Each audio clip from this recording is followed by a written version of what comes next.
All right, let's get started. Today, I'm going to share with you how to get some answers about all the money owed to you for unemployment if you're self-employed. You're not going to want to miss this.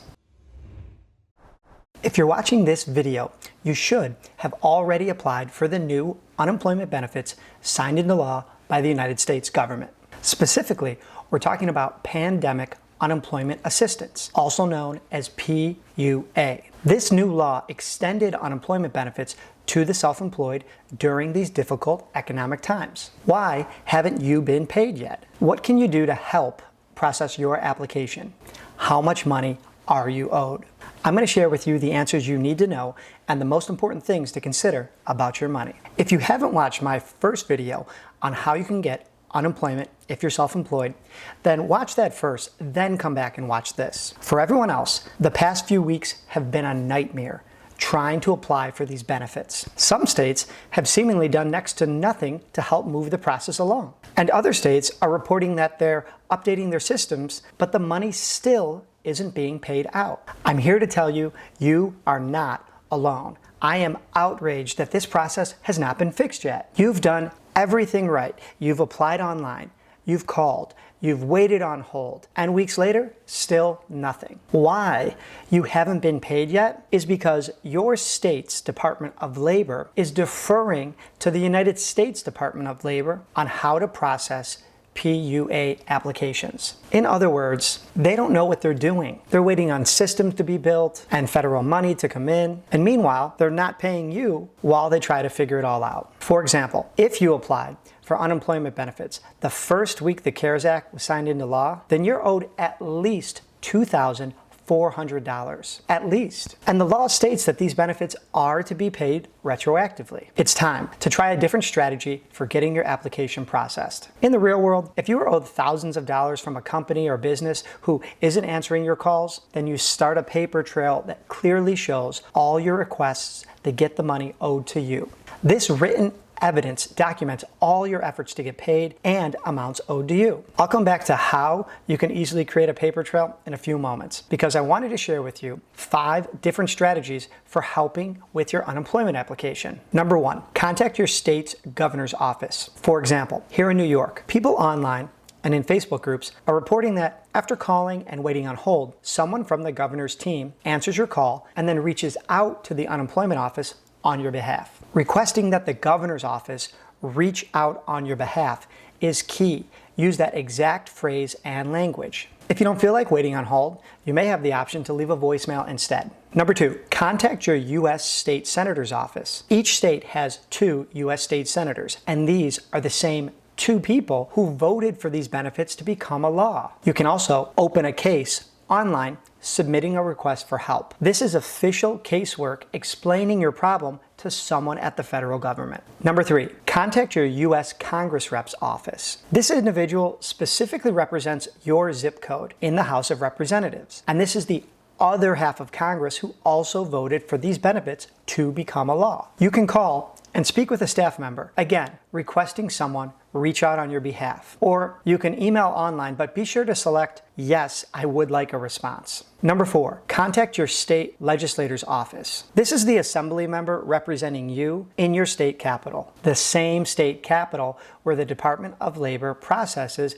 everyone's unemployment applications. A simple request for a return phone call or email is not too much to ask. And finally, number 5, contact your local TV station or newspaper. Being owed $2,400 after calling the unemployment office 2,400 times is a newsworthy headline. I've included links down below with how you can get in touch with your state's officials. And to help you keep track of all your efforts to get paid, I've created an unemployment communication tracker to help you establish that paper trail. Because if the governor or a U.S. senator gets in touch with you, then you can simply share your unemployment communication tracker with them, displaying all your time and efforts to get paid week after week. I've placed a link for that down in the description, so please make yourself a copy and share it with others. I tried to format it so it's super simple. Someone could print it out if they want a hard copy, or you can just fill it in from your phone or computer. This is completely free. I'm just trying to help you be able to show everything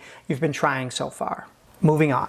Are you aware of how much money you are owed? I mean, if these funds are supposed to be retroactive to the date you applied for unemployment, then you are owed thousands of dollars, right? When these funds start being paid, how are you going to know if you've gotten all of the money you're entitled to? Specifically, how much are you owed right now? It is a very good idea to calculate these amounts, because when the money finally gets dispersed, you are going to need to know if the amounts you are getting are correct and that you have been paid retroactively for all those other weeks. To help with this, I created an unemployment money tracker to help you create that paper trail of all the money you are owed. To be clear, some states are claiming that it will still be weeks before payments are processed. Therefore, each week, it's a good idea to record the amount of money owed to you, and when money starts being paid, you can track the amount you're still owed total. Again, if the local TV station gets back to you, then you can simply show them your unemployment money tracker to display all the weeks you've not been paid and all the money you're still owed.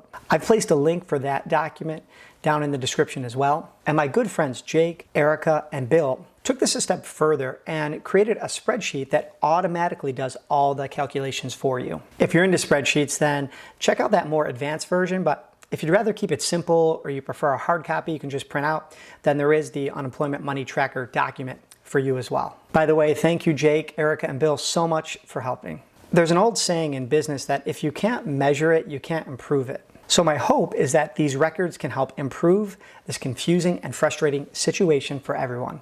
Taking a step back, some of you might be struggling right now with putting food on the table, keeping the lights on, or paying your rent or mortgage. The CARES Act provided over $15 billion to the Supplemental Nutrition Assistance Program, also known as SNAP or food stamps. I would be happy to do a video on how to apply for these benefits, especially if you are worried about running out of food. Likewise, the CARES Act put a freeze on evictions for rent, and many mortgage companies are offering payment suspensions. So it's critical to reach out to these companies and ask for assistance, because no one should be worried about losing power right now or being kicked out of their homes. Okay, let's recap. Many states have still not processed self-employed unemployment applications because they haven't figured out a system yet, or they're saying that they don't have all the money from the federal government. This is not acceptable, and people need their money. Many are also confused because their applications are being denied traditional unemployment benefits, or their state is telling them to wait to apply until a new system is ready. To be clear, the law states that ineligibility for regular unemployment benefits is a prerequisite for receiving these expanded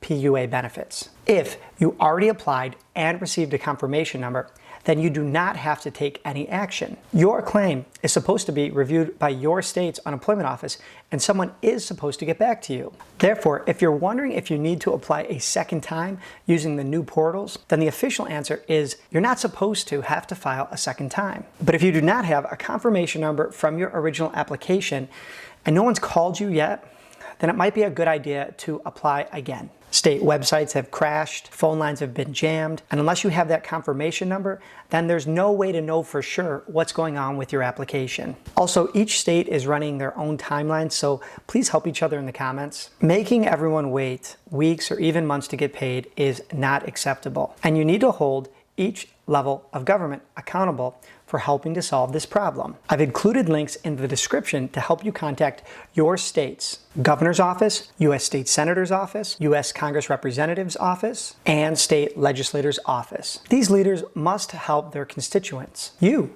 and it is okay to ask them for that help. Be concise, be polite, but be persistent. You can use my unemployment communication tracker to help you create a weekly paper trail of all your time and efforts. Likewise, it's important to keep track of all the retroactive money owed, because when your claim is finally processed, I'm not entirely confident that the amounts are going to be accurate and paid consistently. You are going to need a record of every dollar owed to you in case the amounts are not correct. You can use my unemployment money tracker document or spreadsheet version to help you calculate those amounts. Hopefully, each state gets their system updated and everyone gets their benefits very soon. However, if you are struggling with basic needs like food, shelter, then reach out to your local SNAP agency and call any company who bills you monthly and ask for assistance because of the health crisis. They should be willing to work with you so you can keep things moving forward. It's also a good idea to talk with a tax professional if you're not sure how to proceed.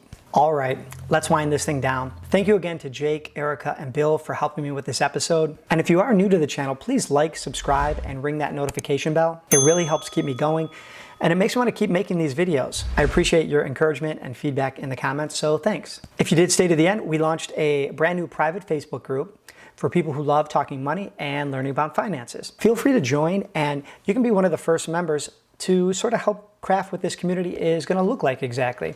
We're already up to over 100 members. All right, as always, I'm Rich, and until next time.